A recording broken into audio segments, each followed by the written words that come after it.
যে অধিকার সেই অধিকার আপনি কেড়ে নেবেন। তাই আজকে আমরা আপনার কাছে এই মাইকের মাধ্যমে এবং আমাদের যে প্রতিনিধিরা যাবে তারাও আপনার কাছে জানতে চাইবে যে আপনি আমাদের সাংবাদিকের শিশুদের অধিকার কেন কেড়ে নিচ্ছেন। আজকের এই আইসিডিএস সেন্টারে কেন কেন আইসিডিএস ওয়ার্কারদের মধ্যে দুর্ব্যবহার করার জন্য কেন হচ্ছে আজকে তাই আপনাদের কাছে আমি আর আমার বক্তব্য দীর্ঘায়িত করবো না। সাংবাদিকের যে অন্তত সমস্যাগুলো নিয়ে আমাদের প্রতিনিধিরা আমাদের সকলের পক্ষ থেকে বিভাগ সাহেবের সঙ্গে আলোচনা করা যাবে যাবেন। আমি শুধু সেটা আপনাদের কাছে পাঠ করে দিচ্ছি। মাননীয় সভাপতি রাজশাহী মহাশয় সাংবাদিক ব্লক সাংবাদিক হাওড়া তারিখ 10 ডিসেম্বর মানবাধিকার দিবস বিষয় সাংবাদিক ব্লক এলাকার অন্তর্গত বিভিন্ন গ্রাম পঞ্চায়েতগুলির অধীনস্থ সাধারণ মানুষের জীবন জীবিকা নির্বাহ বেশ কিছু জ্বলন্ত সমস্যা সম্পর্কে আপনার দৃষ্টি আকর্ষণ ও সমাধানের প্রয়োজনীয় ব্যবস্থা গ্রহণের জন্য দাবি জানাচ্ছি। দাবি 1, সাংবাদিক ব্লক এলাকা জুড়ে ঘরহীন গরিব মানুষকে ঘর দেওয়ার তালিকা থেকে নাম বাদ দেওয়া হলো কেন?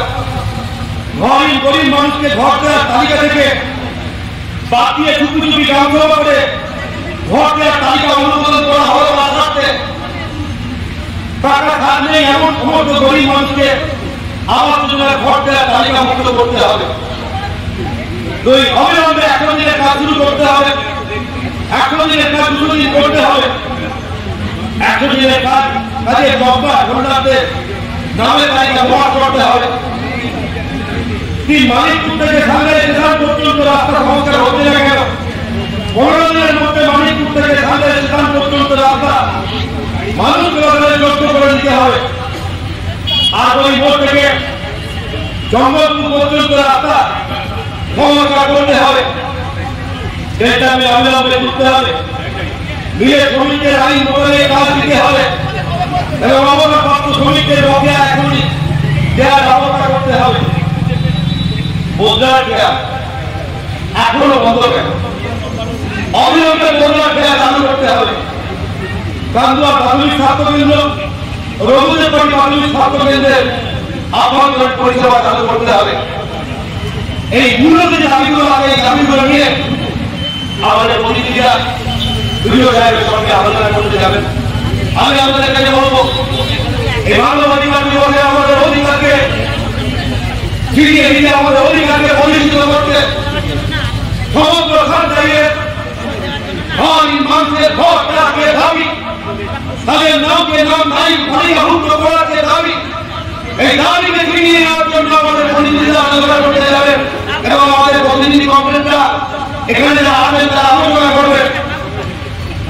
আমরা সুনির্দিষ্টভাবে এই আলোচনা এবং রেগুলার পর্যন্ত অপেক্ষা করে এই দাবি আপনি আমাদের এখান থেকে ফিরিয়ে গিয়ে এবং যাদের নাম নেই তারা মনে করেন আমাদের নাম এই ঘরহীন তালিকায় যুক্ত করার উচিত ছিল। এই সরকার এই প্রশাসন এই সরকার ব্যবস্থা এই ভিডিও করতে বাধ্য হয়েছে। অবিলম্বে তাদের কাছে আবেদন করব আপনারা নির্দিষ্ট তালিকা তৈরি করে নির্দিষ্ট পয়েন্টে দরখাস্ত করে ভিডিও সাহেবের এই সব পক্ষে দিয়ে আমরা তারপর যাবো আমাদের সকল কাছে। আর একবার এই মানবাধিকার দিবসে সকলের অধিকারকে রক্ষার্থে দাবি, সেই দাবিকে বলিষ্ঠ করতে আপনারা সকলের আগামী দিনে আমাদের যে লড়াই সংগ্রাম সেই লড়াই সংগ্রামে অংশগ্রহণ করবে। এই আশা রেখে আপনাদের সকলকে ধন্যবাদ। দেখুন, পশ্চিমবঙ্গে যে সরকারটা আছে এক স্বৈরাচারী সরকার। এই স্বৈরাচারী সরকার মানুষের অধিকারকে কখনো মেনে নিতে চায় না। স্বাভাবিকভাবেই মানুষের অধিকারের উপর স্বাভাবিকভাবেই এই স্বৈরাচারী সরকার তার লোক দাঁত বের করে উঠে আসে। আমরা দেখলাম আমাদের অভয়াকাণ্ড, এটা তো বাস্তবতা যে সেদিন বামপন্থী যুব নেত্রী আমাদের মীনাক্ষী মুখার্জির নেতৃত্বে সেদিন যদি এই গাড়িকে আটকানোর চেষ্টা না হতো, যদি এই ব্যবস্থা না করতে পারা যেত, তাহলে এটাকে পুরোপুরি ধামাচাপা দিয়ে দিত। কিন্তু বামপন্থীরা আমরা এবং সর্বস্তরের পশ্চিমবঙ্গের জনগণ সাধারণ মানুষ এই বিষয়কে নিয়ে যেভাবে রাস্তায় থেকে আন্দোলন সংগ্রাম করলেন, এই স্বৈরাচারী সরকার সব সময় একে আড়াল করার চেষ্টা করে এবং স্বৈরাচারী তার রূপ নিয়ে যা যা করার তাই করলেন। এটাই হচ্ছে বর্তমান অবস্থায়। আজকে আমাদেরকে মানবাধিকার দিবসে এখানে মানুষের অধিকার হরণ করে নেওয়া হচ্ছে, লুট করা হচ্ছে। তার জন্য আজকে আমাদেরকে মানবাধিকার দিবসে বিডিও সাহেবের সামনে ডেপুটেশন সংগঠিত করতে হচ্ছে। তো বাস্তবতা পশ্চিমবঙ্গের ভাবুন, যে 2003 সালে যে পঞ্চায়েত রাজ ব্যবস্থার মধ্যে সংযোজন হলো, যে সংসদ সভা গ্রামসভা, আজকে এই বিডিওর নেতৃত্বে গোটা পঞ্চায়েত ব্যবস্থা জনগণকে বাদ দিয়ে চুপে চুপে রাতের অন্ধকারে পঞ্চায়েতের ভেতরে এই সংসদ সভা হয়ে গেল, গ্রামসভা হয়ে গেল। হয় কি করে? মানুষের অধিকারকে এরা সবসময় হরণ করতে চায়। এই গরিব মানুষের ঘর যার পাওয়ার কথা, ঘরহীন গরিব মানুষ যার তালিকাভুক্ত হওয়ার কথা ছিল, তার নাম বাদ দেওয়ার একটা সুকৌশলে রাতের অন্ধকারে চুপে সারে পঞ্চায়েতের হলের ভেতরে এই গ্রামসভার মধ্য দিয়ে বিরোধীদেরকে সম্পূর্ণভাবে বঞ্চিত রেখে একটা মানুষের কাছে মানুষের ঘরের তালিকা অনুমোদন করিয়ে নিল। এটা হচ্ছে মানুষের উপর প্রতারণা। তাই আজকে আমরা এই মানবাধিকার দিবসে বিডিও সাহেবের সামনে এসেছি আমাদের মানুষের অধিকারকে প্রতিষ্ঠার লক্ষ্যে লড়াইয়ের বার্তা দিতে, এবং ওনার কাছে আমরা দাবি করতে চাই ঘরহীন সমস্ত গরিব মানুষকে ঘর দিতে হবে।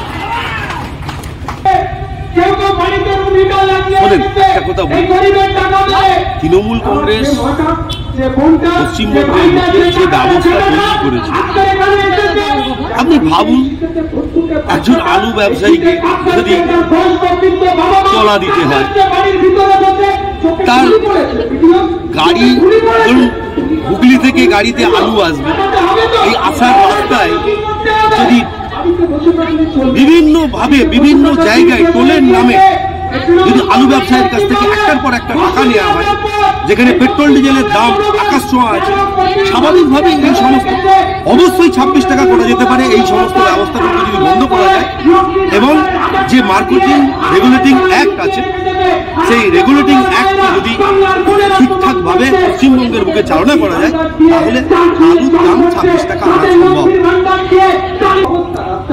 দেখুন, আগামী দিনে অবশ্যই মানুষের লড়াই সংগ্রামের মধ্য দিয়েই আমরা আমাদের অতীত আমরা দেখেছি, যা কিছু শোষণ বঞ্চনা, যা অধিকার কেড়ে নেওয়া, তার বিরুদ্ধে যেখানে আমরা সংগঠিতভাবে লড়াই সংগ্রাম সংগঠিত করতে পেরেছি, সর্বস্তরের মানুষকে নিয়ে ঐক্যবদ্ধভাবে আন্দোলন সংগ্রাম তৈরি করতে পেরেছি, সেখানেই সফলতা এসেছে।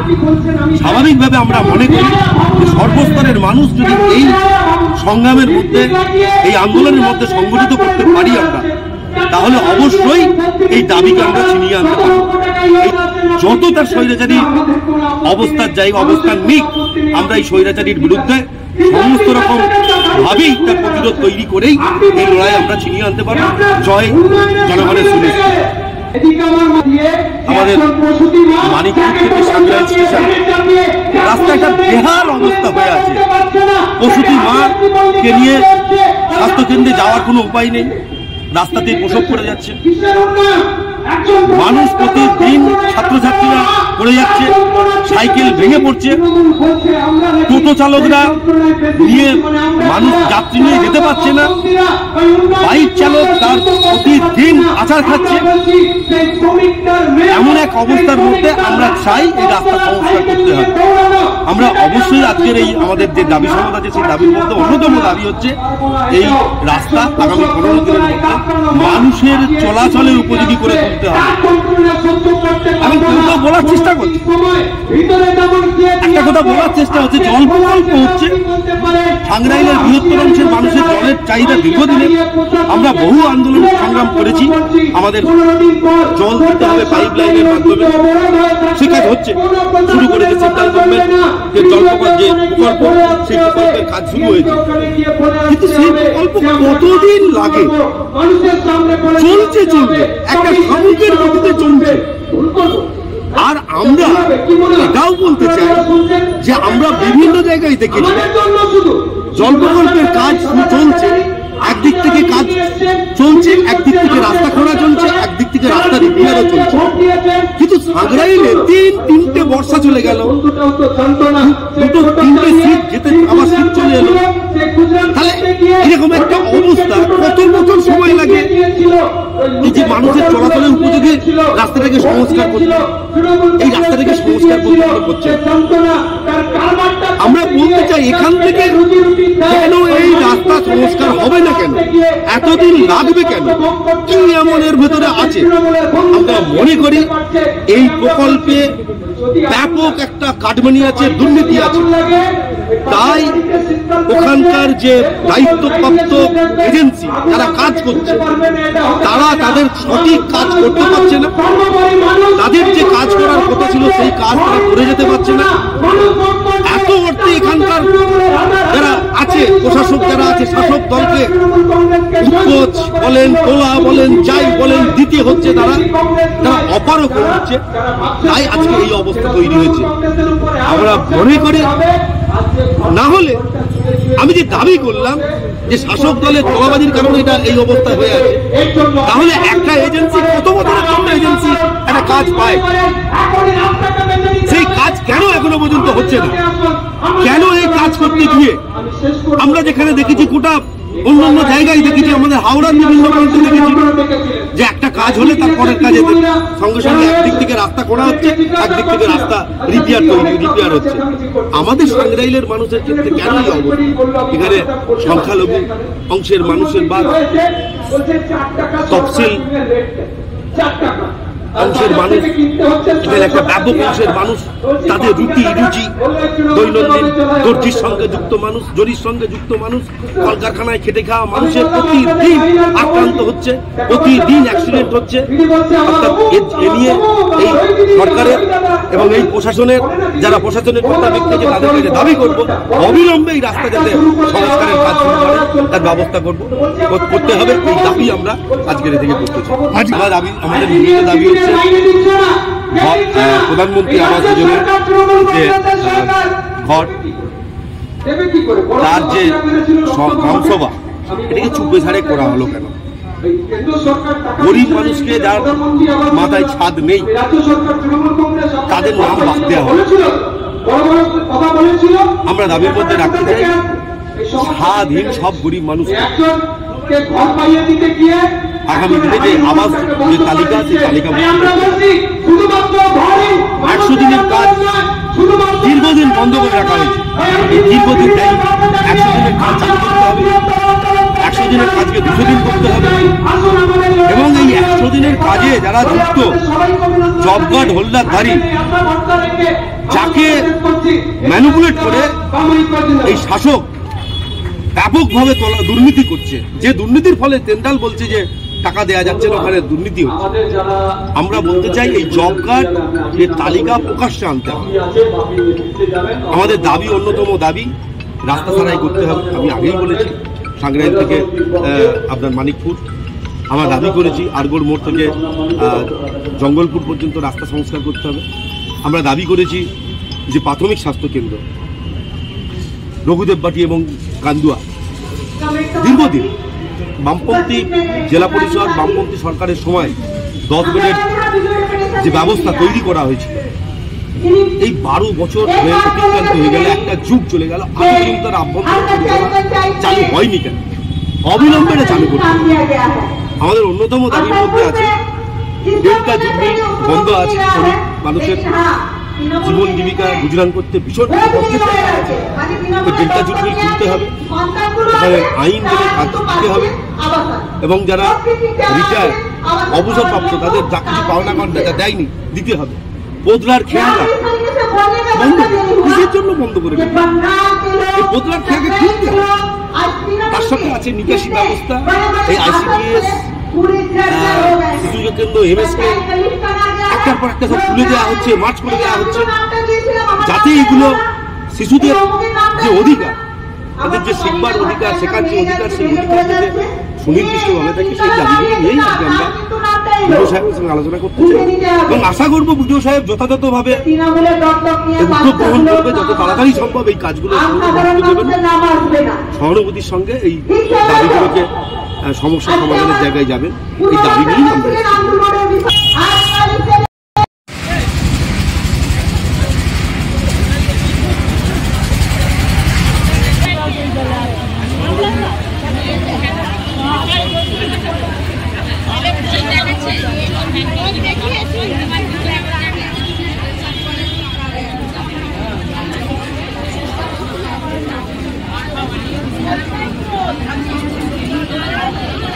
তাহলে আমি খেয়ে দিয়ে আসি।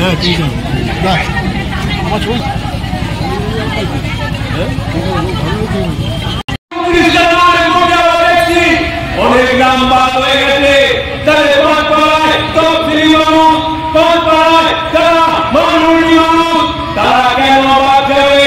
তাদের নামে লিস্ট করা গেল, কে খেয়ে কোন সময় পাড়ার গরিব মানুষকে বঞ্চিত করলো? আমরা তার জবাব চাই, জবাব দিতে হবে যে পাড়ার গরিব মানুষ অনেক জায়গায় সাংগ্রায় 16 টাকা পঞ্চায়েত, সেই 16 টাকা পঞ্চায়েতের মধ্যে অনেক জায়গায় অনেক বাদ আছে, কিন্তু সবচেয়ে বেশি বঞ্চিত, সবচেয়ে বেশি অবহেলিত সেটা হচ্ছে পাড়ার গরিব মানুষ, তফসিলি মানুষ, মাইনরিটি মানুষ। তারা কিন্তু বেশি করে বঞ্চিত হয়েছে এদের অপকর্মের জন্য, এদের অপদার্থতার জন্য।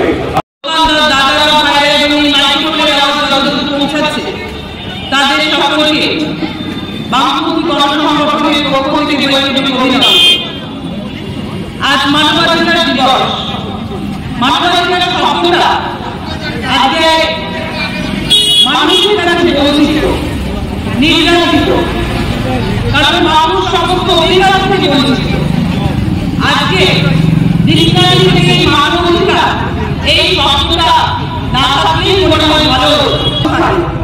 শিক্ষা, স্বাস্থ্য, এই সমস্ত কিছু, অথচ এই সময়টাতে আমরা দেখতে পাচ্ছি যে মানুষ খাদ্যের অধিকার হারাচ্ছে, বাসস্থানের অধিকার হারাচ্ছে।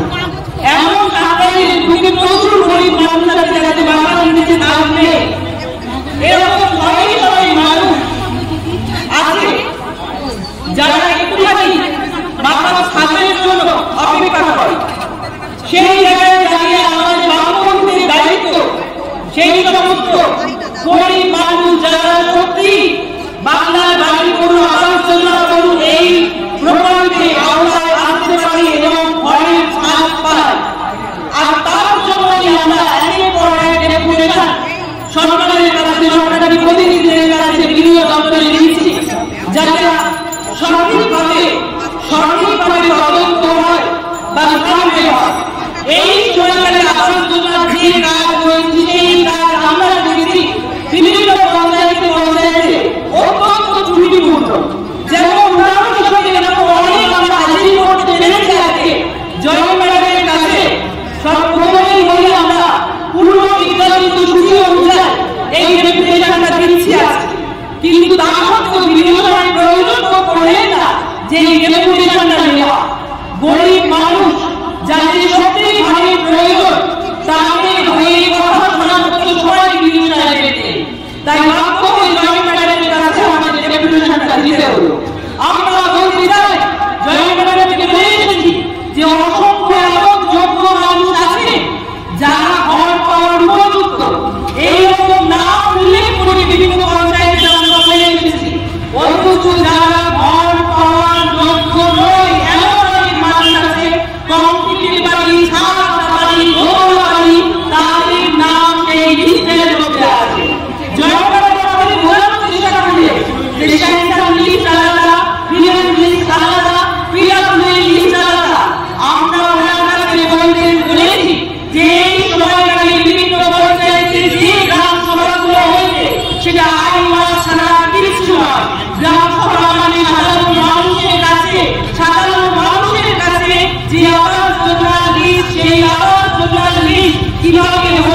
লিস্টে কোন লিস্টে মানুষটা নামটা সত্যি আমাদের জন্য এক ঘর পাবে।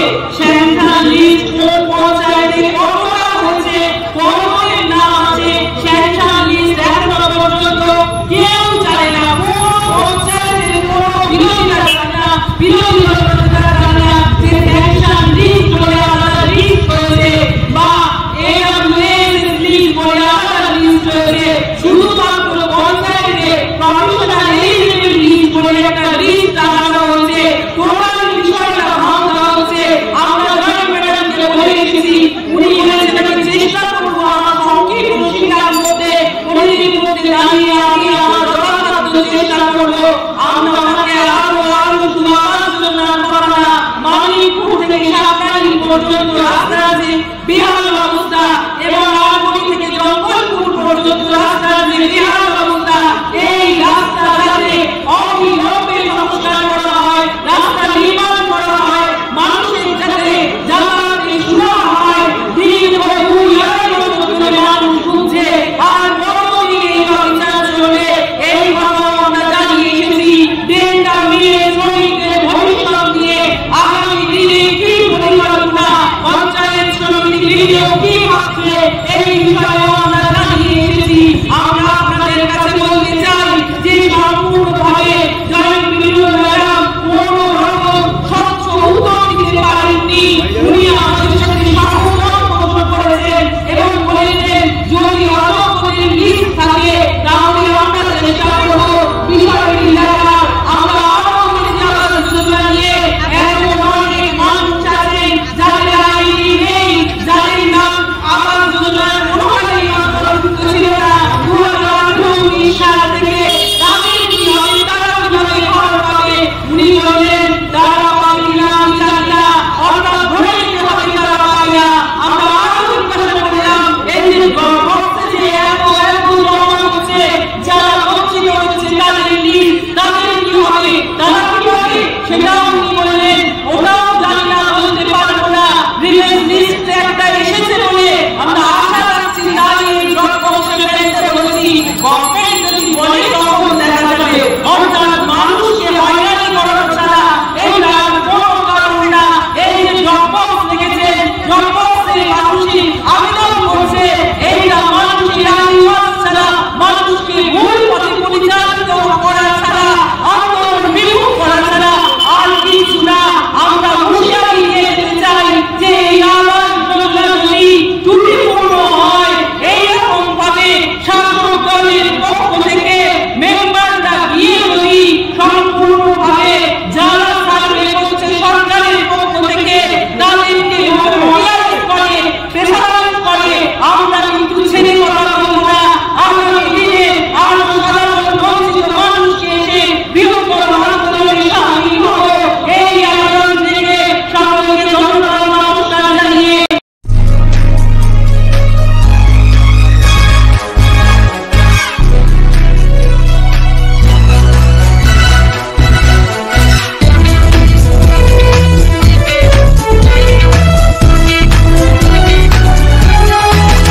আপনারা দেখছেন এনপিএস নিউজ, সবার সাথে সবার মাঝে।